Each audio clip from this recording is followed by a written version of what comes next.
Dear students, अस्सलाम वालेकुम। मैं शमानाज, स्कूल BMS बुखाइया, class 8th, chapter acids, bases and salts.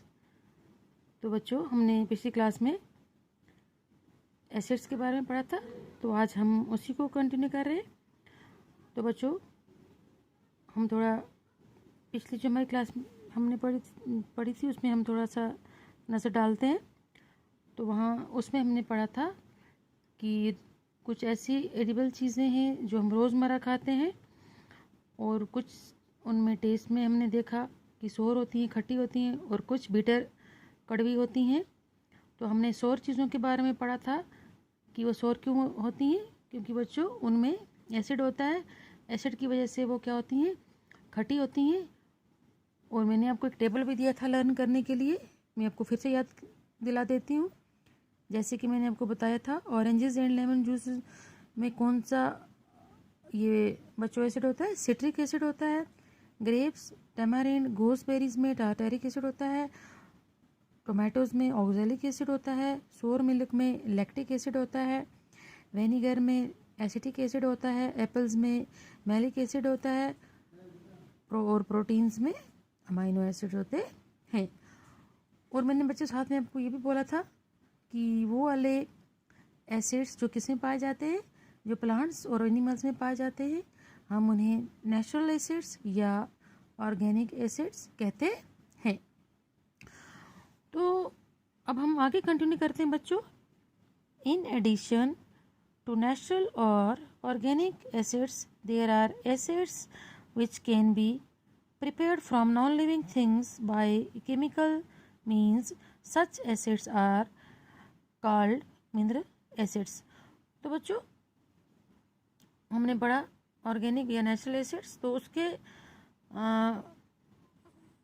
और जो एसिड्स हैं, जैसे कि हम किससे जिसको तैयार करते हैं, नॉन लिविंग थिंग्स से हम उन्हें तैयार करते हैं। तो बच्चों, उन एसिड्स को जो हम नॉन लिविंग थिंग्स से तैयार करते हैं केमिकल्स के ज़रिए, उन्हें हम मिनरल एसिड्स कहते हैं। तो मिनरल एसिड्स क्या होते हैं बच्चों? N acid which is prepared from the minerals of the earth is called minerals acids. कहते हैं कि वो वाले एसिड्स जो हम किससे तैयार करते हैं, मिनरल्स ऑफ द अर्थ, ज़मीन की मदनियात। मिनरल्स होगी मदनियात, जो हम ज़मीन से जो चीज़ें हासिल करते हैं, और उन्हीं नॉन लिविंग थिंग्स से जो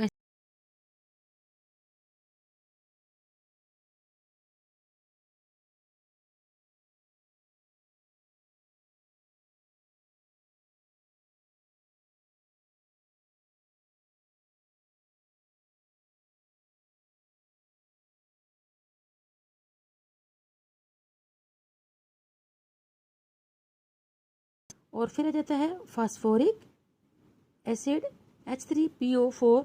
तो बच्चों, ये कुछ एग्जांपल्स हैं हमारे पास किसकी, मिनरल एसिड्स की। तो नीचे हम एक नोट है, हम पढ़ते हैं, mineral acids are highly corrosive in nature. They can cause severe burns on the skin. They should never be handled with bare hand or tasted. तो बच्चों, ये बात अब हमेशा याद रखना, ध्यान रखना कि ये जो सल्फ्यूरिक एसिड है, नाइट्रिक एसिड है, हाइड्रोक्लोरिक एसिड, फास्फोरिक एसिड, ये मिनरल एसिड्स हैं। लेकिन बच्चों, ये हमारे फ्रूट्स की तरह, जो हमारे फ्रूट्स में पाए जाते हैं, उनकी तरह ये एसिड्स नहीं होते हैं। ये जो मिनरल एसिड्स होते हैं, ये हाईली करोसिव होते हैं। ये बहुत ज़्यादा मतलब कि जलाने वाले होते हैं। जैसे हम जिन एसिड्स से डरते हैं कि भाई क्या ये एसिड का, तेज़ाब का नाम सुनते हैं कि हमारा स्किन जल जाएगा, अगर किसी कपड़े पे गिरेगा हमारा कपड़ा जल जाएगा, तो ये वही वाले एसिड्स होते हैं। और इन्हें हमें ये जलाते हैं हमारी चमड़ी को, और इन्हें हम अपने हाथों से इन्हें कभी नहीं छूना चाहिए, पकड़ना चाहिए, या गिराना चाहिए, या यूज़ करना चाहिए, क्योंकि ये हमारी स्किन को गला या जला सकते हैं। तो बच्चों, हम यहाँ पर आ जाते हैं। तो कुछ जो चीज़ें हैं यहाँ आपको मैं बता दूँ। द फैट्स और oils which we consume contain complex compounds called fatty acids. तो बच्चों आप इतना याद रखो कि जो ऑयल जो हम रोज़मर्रा अपने खाने में या फैट्स वगैरह, फैट्स हम मीट से लेते हैं, घी से लेते हैं, किसी भी चीज़ से जो लेते हैं फैट्स, तो ये इनमें कॉम्प्लेक्स कंपाउंड्स होते हैं और हम इन्हें फैटी एसिड्स कहते हैं, जो हम यूज़ करते हैं रोज़मर्रा में। तो all kinds of proteins animal और plant are made by amino acids. और जितने भी प्रोटीन हम एनिमल हो या प्लांट्स के में जो प्रोटीन्स पाए जाते हैं वो किससे बनते हैं? अमाइनो एसिड से बनते हैं। It is the amino acid which helps in growth, development and repair of our cells. तो जो हम प्रोटीन खाते हैं अपने खाने में, दालियों के ज़रिए, अंडे के ज़रिए, मीट के ज़रिए, तो बच्चों उनमें क्या होता है? अमाइनो एसिड्स पाए जाते हैं। और अमाइनो एसिड जो है वो हमारे ग्रोथ, डेवलपमेंट और हमारी बॉडी को रिपेयर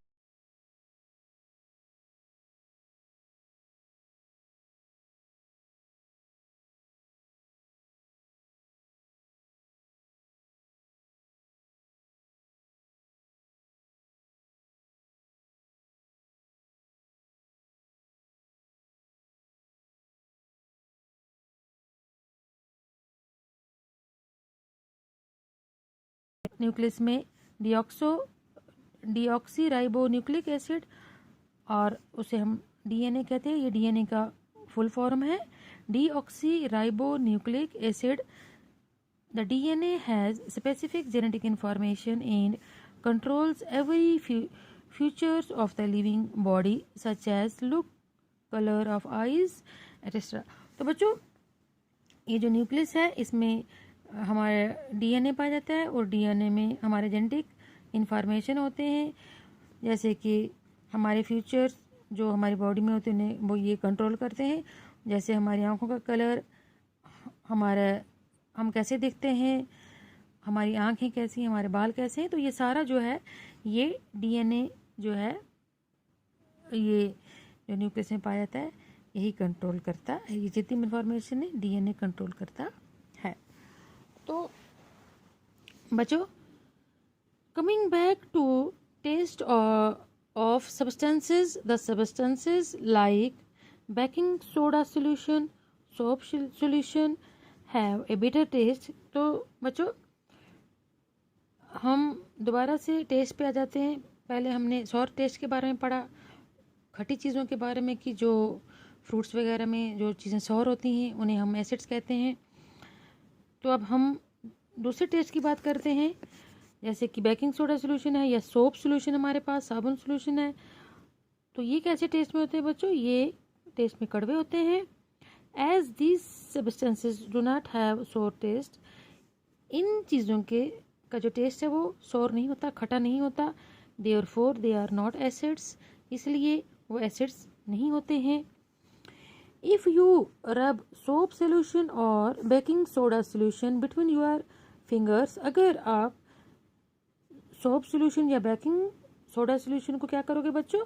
अपनी उंगलियों में क्या करोगे? रब करोगे, रगड़ोगे। यू विल फील स्लिपरी, तो आपको कैसे लगेगा? स्लिपरी जैसा महसूस होगा। The substances which have a bitter taste and feel slippery soapy touch are known as bases. तो बच्चों वो वाली चीज़ें जो छूने में कैसी होती है? स्लिपरी होती हैं, टच करने में साबुन जैसी हमें लगती हैं, जैसे साबुन होता है स्लिपरी। तो और टेस्ट में वो क्या होती है? कड़वी होती हैं। तो हम उन्हीं को क्या कहते हैं? बेसिस कहते हैं। तो यहाँ पर आपने दो चीज़ें याद रखनी है कि जो चीज़ें